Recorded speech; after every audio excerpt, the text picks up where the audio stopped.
Everyone, you might know me already, but if you don't, I'm Priyanka. I'm someone who is obsessed with the sky, totally in love with the sounds of nature, and currently on a wild ride of preparing for CA exams. I come from a small town where the sky felt closer than dreams. As a child, I used to stare at the stars for hours, wondering what's out there, who made all this, what do other planets looks like? I didn't want to just study astrology. I wanted to feel it. But dreams like that, no one around me knew how to chase them. I had no guidance, no direction, just questions. We didn't even have a phone at home until I was in a 6th grade. It was a simple Nokia keypad. When I reached 11th, we finally bought a smartphone, one phone, shared by four of us mummy, papa, my brother, and me. In a world moving fast with information, I was always a few steps behind, left with wonder but no way for moved on, and so did I. One day, my father told me, "Why don't you become a chartered accountant?" I didn't know much about it, but I saw something in his eyes, something I hadn't seen before: hope. He once dreamed of becoming a CA himself. But life didn't let him. His father, my grandfather, passed away when he was just 2 months old. Responsibilities come early. Dreams had to wait. And eventually they had to be buried. So now he gave that dream to me. Not to force it on me, but to fulfill a piece of his own incomplete story. And I said yes, because I understood what CA really meant, but because I wanted to give something back to the man who gave up everything for us. Once I decided to pursue CA, I started researching everything I could. That's when I found out I needed to choose the commerce stream. I had no background in it, but I trusted my instincts and went for it. In 11th, I stood third in my college. That one moment changed everything. For the first time, I felt maybe I can do this. In 12th, I pushed harder. I scored 90%. I joined AK's Academy in Satara to prepare for CACPT, the entrance exam for chartered accountancy, 200 marks. I was ready, I was focused, but life again had other plans. That very year, the entire pattern changed. CPT was replaced by CA Foundation. Now it was 400 marks exam. When I cleared CA Foundation, my father's eyes sparkled with pride. But behind that smile, I saw something else: worry. The next step, CA Found Intermediate, came with a price we couldn't afford. Class fee 80,000, registration 18,000, travel for 8 8 months approximately 2,000 per month, which comes up to 16,000, total 1,14,000. My father earns 25,000 a month. We had nothing extra, no saving, no property, nothing to sell. He reached out to a few chartered accountants hoping someone would help. No one did. So my parent made a decision I will never forget.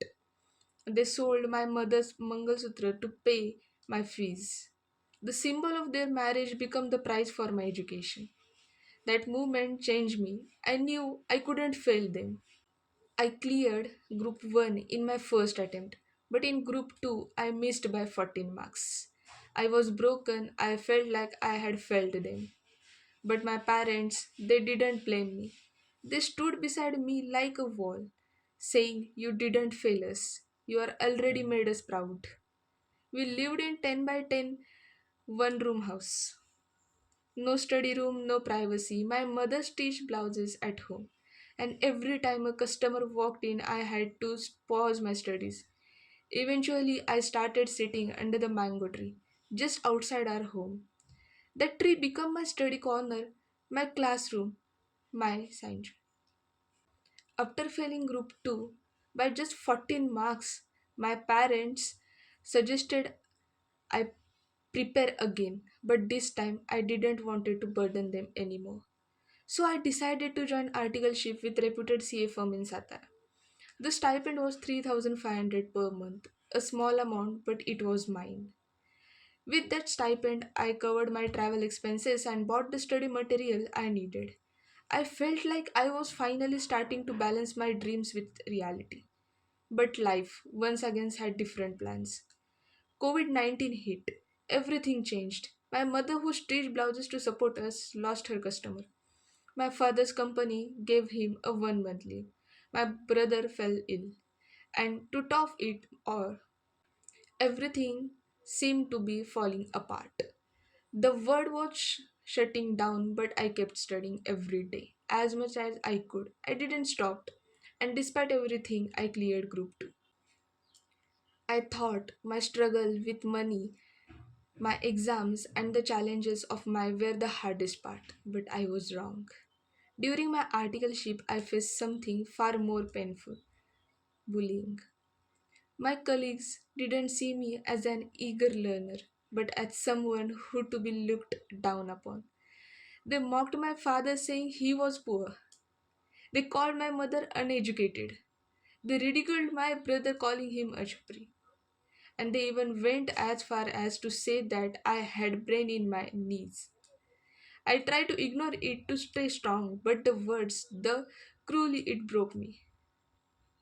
I lost my mental stability. I couldn't focus. I was studying for my CA finals, but all could I hear in my head were those voices telling me I wasn't good enough. Midst of everything, there was still something I had to complete before sitting for my CA finals, GMCS and advanced ITT classes. At that time, these classes were not available in Satara, so I had no choice but to go to Pune. I trusted a friend thinking things would be easier in new place. I packed my bags and made the journey hoping for some relief from the chaos of the past. But as with many things in my journey, life had other plans. I trusted my friend. I thought I had found some relief in Pune. But when I reached, he didn't pick up a single call. I was stranded. There, there I was with my father, but both of us on bike, two heavy bags in hand, standing on the side of the road with no place to go. I went to the institute asking if I could cancel my class registration. They refused. I couldn't back out now, not after everything. I searched for a room. I went from door to door asking every owner, but every single one said no. 15 days, 15 days of rejection of dispersion, until finally a lady named Mauli from Nigdi in Pune agreed to take me in. But there was one catch. I had I had have to pay the full month's rent, even though I could only stay for half a month. My father didn't hesitate, he agreed, and I stayed there for 15 days. When I arrived at the PG, I found out it was already filled. With no other option, I ended up sleeping on the floor using just a single blanket. The girls who were staying there didn't even let me keep my bags under their beds. I had no choice but to keep them close, right next to me. That night I didn't sleep. I just held my bags lying on the cold floor, wondering how things had gotten this hard. It was the lowest I had ever felt. But even in that moment, I knew there was no going back. I had to keep moving forward. There was a time when my mother video called me to check if everything was okay, but I didn't pick up the phone. I couldn't let them know how bad things had gotten. Because it wasn't just a PG that was difficult, it was everything. The class was 2 kilometers away and there was no bus, no rickshaw, nothing. I had to walk there every day and walk back to the PG after class. For days I had nothing to eat except one laddu. I a small sweet treat for 4 days straight. I couldn't even afford anything else. People in the city laughed at me. They called me Behenji, a village girl. A mockery hurt, but it only fueled me. I didn't even have a Google Pay account at that time, so I gave cash for the contribution to one of the students in the class. They laughed at me and said, "Keep it with you, you need it someday." But over time, something changed. Those people who laughed at me become my friends, my real friends, and today they are still in my contact, still part of my journey.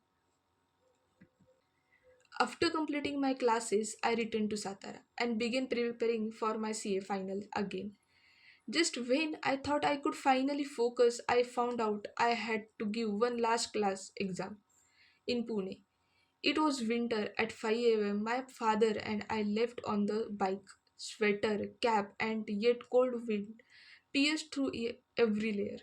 I was freezing, but I gave that exam and cleared it. Then I came CA final group 2. I gave it with all my heart, but I failed. For a moment, I believed that the voices of the bullies that maybe I did have brain in my knees, that maybe I wasn't meant for this. I cried, I apologized to my father and gave up. I joined Perfect House and started working. I thought, this is it. My CA journey ends here. But then I met old friend Mandar. He saw something in me I had forgotten. He said, just take one more chance. I did. I appeared for the exam again, and this time I cleared it. Only three papers were left, but fate tested me again. I fell sick. Severe abdominal pain, blood pressure issue. Doctor told me to rest to protect my mind and my heart. So I stepped away, not because I was weak, but because healing is a strength. There is a not the end, this is a new beginning. I will appear again. I will clear it, not for the degree, but for the man who stood by me through every storm, my father. Yes, I had the worst experience during my articleship. Things I choose not to speak about. But if there is a one name I must mention, it's C.S. Sanjay Mehta. He inspired me, supported me like a godfather. I respected him deeply. I may not have the courage to face him today, but one day I will, and when I do, I just want to touch his feet. Because after everything, there is one thing I truly believe, it's not over till last over.